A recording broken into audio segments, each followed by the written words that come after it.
শেষবারের মতো বেগম জিয়া ফিরেছেন গুলশান এরিয়াতে।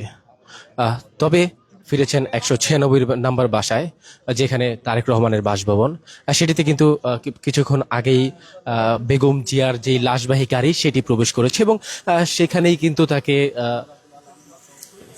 তাকে তার বিদায়ী গোছল সেটি কিন্তু করানো হবে এবং সেখানে সেই বিদায়ী গোছলের জন্যই তাকে এভার কেয়ার হসপিটাল থেকে নিয়ে আসা হয়েছে গুলশান এরিয়াতে ১৯৬ নম্বর বাসা। এবং সেখানে কিন্তু কিছুক্ষণ আগে গাড়ি বহরের গাড়িটি প্রবেশ করেছে আমরা দেখেছি এবং সেখানে কঠোর নিরাপত্তা ব্যবস্থা জারি করা হয়েছে তার সামনেই, যেন কেউ ভিতরে প্রবেশ না করতে পারে। এবং বিজিবি ছাড়াও পুলিশ বাহিনী এছাড়া আর্মি সেখানে কিন্তু মোতায়েন করা হয়েছে। দর্শক, যেমনটি বলছিলাম, বেগম জিয়া আপসীন নেত্রী, তিনি ৩০শে ডিসেম্বর সকাল ৬টা বাজে ইন্তেকাল করেছেন এবং সেই ইন্তেকালকে কেন্দ্র করে সরকারের পক্ষ থেকে কিন্তু ৩ দিনের সরকারি শোক এবং একদিনের সাধারণ ছুটি ঘোষণার কথা বলা হয়েছে এবং আজকে সেই সাধারণ ছুটিটি আজকেই কার্যকর হচ্ছে এবং সেটি আমরা দেখছিলাম যে এখানে কিন্তু এখানে ১৯৬ নম্বর বাসা থেকে বেগম জিয়াকে যে শেষ গোছল, বিদায়ী গোছল সেটি করানো হবে এবং সেখান থেকে তাকে নিয়ে যাওয়া হবে মানিক মিয়া এভিনিউতে এবং সেখানেই কিন্তু তার জানাজা শেষে তার স্বামী জিয়াউর রহমানের যেই কবর, সেই কবরের পাশেই কিন্তু তাকে চিরনিদ্রায় শায়িত করবে, এমনটি কিন্তু জানিয়েছেন। দর্শক, যেমনটি আপনাদের দেখাচ্ছিলাম গুলশান এভিনিউ থেকে, এই পাশাপাশি ১৯৬ নম্বর বাসা এবং ফিরোজা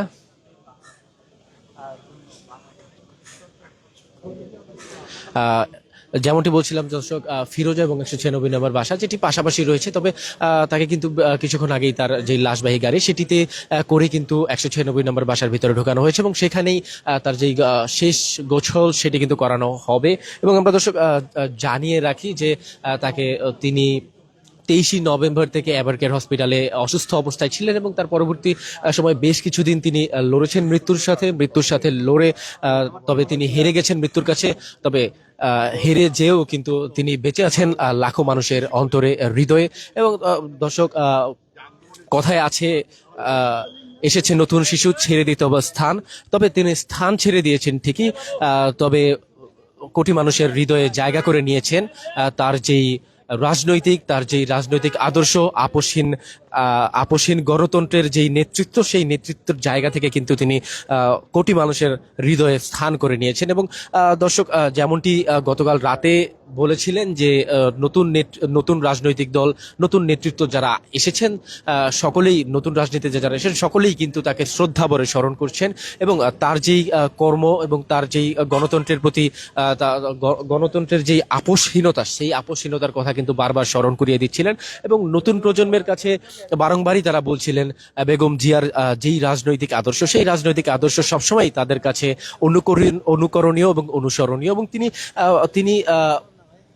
তিনি অনেক বিগত সময়ে অনেক অত্যাচার নির্যাতনের শিকার হয়েছেন, তবে তিনি কখনো কিন্তু এখন পর্যন্ত দেশ ছেড়ে যাননি এবং দেশ ছেড়ে না যাওয়ার যেই আপসহীনতা এবং গণতন্ত্রের প্রতি তার যেই দেশের প্রতি যেই মমত্ববোধ এবং ভালোবাসা, সেই ভালোবাসাই সিক্ত হয়েছেন মানুষের কাছে, মানুষের মনে, কোটি মানুষের হৃদয়ে তিনি কিন্তু বেঁচে আছেন।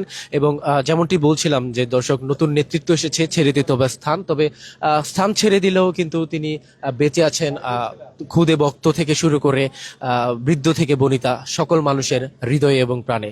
দর্শক, যেমনটি আপনাদের সরাসরি সংযুক্ত করেছিলাম গুলশান থেকে, এবং গুলশান এভিনিউর এখানেই কিন্তু যে ১৯৬ নম্বর বাসাটি আছে, সেখানে কিন্তু কিছুক্ষণ আগেই রাষ্ট্রীয় নিরাপত্তায় তাকে তার যেই লাশবাহী গাড়ি, সেই গাড়িটি কিন্তু ১৯৬ নম্বর বাসায় প্রবেশ করেছে এবং সেই প্রবেশ করার পরে তাকে কিন্তু এখানেই তার যেই শেষ গোছল, বিদায়ী গোছল, সেই গোছলটি কিন্তু এখানে করা হবে এবং এই গোছলের পরেই তাকে নিয়ে যাওয়া হবে সংসদ ভবনের দক্ষিণ প্লাজা এবং মানিক মিয়া এভিনিউতে। এবং সেখানে কিন্তু এখন পর্যন্ত লাখো লাখো মানুষ এসে, যারা বেগম জিয়ার ভক্ত কর্মী এবং এছাড়া বিএনপির যারা কর্মী আছেন, তারা কিন্তু এসে জড়ো হয়েছেন। বেশ আগে থেকেই তারা সংসদের যেই পাশের এলাকা মানিক এভিনিউ, সেখানে কিন্তু এসে জড়ো হয়েছেন এবং এবং তার শেষ যেই বিদায় এবং যেই বিদায়ী জানাজা, সেই জানাজার জন্যই কিন্তু মানুষজন এসে জড়ো হয়েছেন।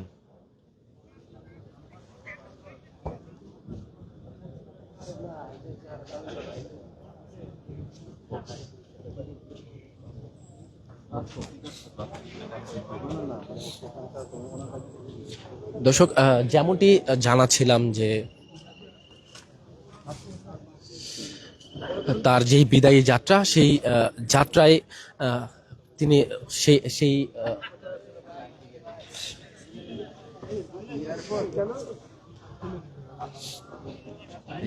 এটা একটু নেই নেই।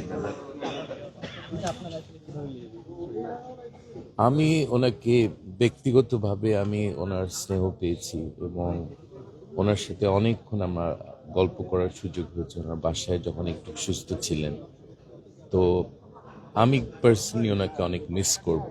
ওনার স্নেহ, ওনার উপদেশ অনেক কিছু আমি পেয়েছি এবং যারা পেয়েছে তারা বুঝতে পারে এটা এর কিরকম মারাত্মক একটা ক্ষতি হয়ে গেল আমাদের জন্যে। কিন্তু সবচেয়ে বড় ক্ষতি অফকোর্স পরিবারের জন্যে। তারেক রহমান সাহেবের কষ্ট তো অন্য মানুষ যারা মা হারিয়েছে শুধু তারাই বুঝবে এবং যে কোনো বয়সে মাকে হারানো এটা খুবই একটা কষ্টকর একটা সময়। তো আল্লাহ তাআলা যেন ওনাকে শক্তি দেন, ধৈর্য দেন এই কষ্টটার থেকে কেটে উঠতে। আমাদের আপন কেউ যখন ছেড়ে চলে যায় তখন কিন্তু তার কোনো একটা স্মৃতি আমাদের চোখে ভাসে। আপনি যেহেতু তার সাথে সময় কাটিয়েছেন, কোন স্মৃতিটা এই মুহূর্তে আপনার মনে পড়ছে? আমাদের সাথে বসে আমাকে ওনার ঘরে বসে উনি বলছিলেন যে নিজের হাতে মিষ্টি তুলে দিলেন। উনি বললেন যে এই সাদা মিষ্টিটা খাও, এটা তোমার জন্য খুব ভালো হবে, এটা আমি এলাকা থেকে আনিয়েছি। সো এই ছোট ছোটখাটো জিনিসই মনে থাকে এই টাইমে। সো আমরা ওনাকে ওনাকে খুব মিস করব, এটাই আমি পার্সোনালি মিস করব এবং জাতি মিস করবে। ওনার হাসি মুখ আমরা আর দেখতে পারবো না, এটা দেশের জন্য খুব ক্ষতিকর। দলমতের ঊর্ধ্বে গিয়ে তার রাজনৈতিক ক্যারিয়ার, তার রাজনৈতিক আদর্শ আগামী যারা রাজনীতিতে আসবেন না রাজনীতি করবেন তাদের জন্য কতটা অনুকরণীয় অনুসরণীয়? উনি মহিলা রাজনীতিবিদদের জন্য এবং সবার জন্য একটা রোল মডেল ছিলেন। এত সাহসী একটা মানুষ, উনি একজন বীর উত্তমের বিধবা, এত সাহসী একটা মানুষ আমি খুব কম উদাহরণ দেখেছি বাংলাদেশের ইতিহাসে। উনি কখনো কিন্তু আপোষও করেননি, কখনো ভয় পেয়ে দেশ ছেড়ে পালাননি। বিপদের সময় উনি জনগণের সাথে, পার্টির সাথে থেকেছেন। উনি কখনো কোথাও যাননি, কোথাও যাওয়ার কোনো পরিকল্পনাও ছিল না, চিকিৎসার জন্য ছিল, কিন্তু তাছাড়া ওনার বাইরে যাওয়ার কোনো ইচ্ছা ছিল না। উনি জনগণের ছিলেন, জনগণের থাকতেন। দর্শক, যেমনটি আপনাদের দেখাচ্ছিলাম যে ফিরোজার সামনে 196 নম্বর বাসার সামনে কিন্তু নেতাকর্মীরা এসে জড়ো হয়েছেন এবং তাদের যে আবেগপ্রবণ কান্নাঝরা বক্তব্য, কান্নাঝরা তাদের যেই বক্তব্য, সেটি কিন্তু তারা দেখিয়েছেন এবং তাদের যে তারা কিন্তু শেষ বিদায়ে বেগম জিয়াকে শেষ সময়ে বিদায়ী যে গোছল, সেখানে তাকে দেখতে একবার তারা এখানেই জড়ো হয়েছেন বিভিন্ন পর্যায়ের নেতাকর্মীরা। এবং দর্শক, দেখলাম যে যেমনটি দেখাচ্ছিলাম যে 196 নম্বর বাসার সামনেই কিন্তু বিজিবি, এছাড়া র্যাব, এছাড়াও পুলিশ কিন্তু মোতায়েন করা হয়েছে এবং কড়া নিরাপত্তা এখানে রাখা হয়েছে তার যে লাশবহর সেটিকে কেন্দ্র করে। এবং দর্শক,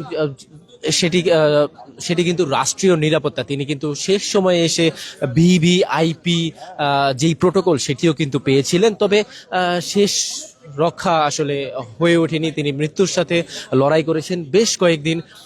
যেমনটি বলছিলাম, 23 নভেম্বর থেকে তিনি রাজধানীর এভারকেয়ার হসপিটালে ভর্তি ছিলেন এবং মৃত্যুর সাথে লড়েছেন পাঞ্জা, এবং শেষ সময়ে এসে আসলে তিনি মৃত্যুর সাথে হেরে গেছেন, তবে জিতে গেছেন মানুষের মনে, হৃদয়ে, ভালোবাসায়।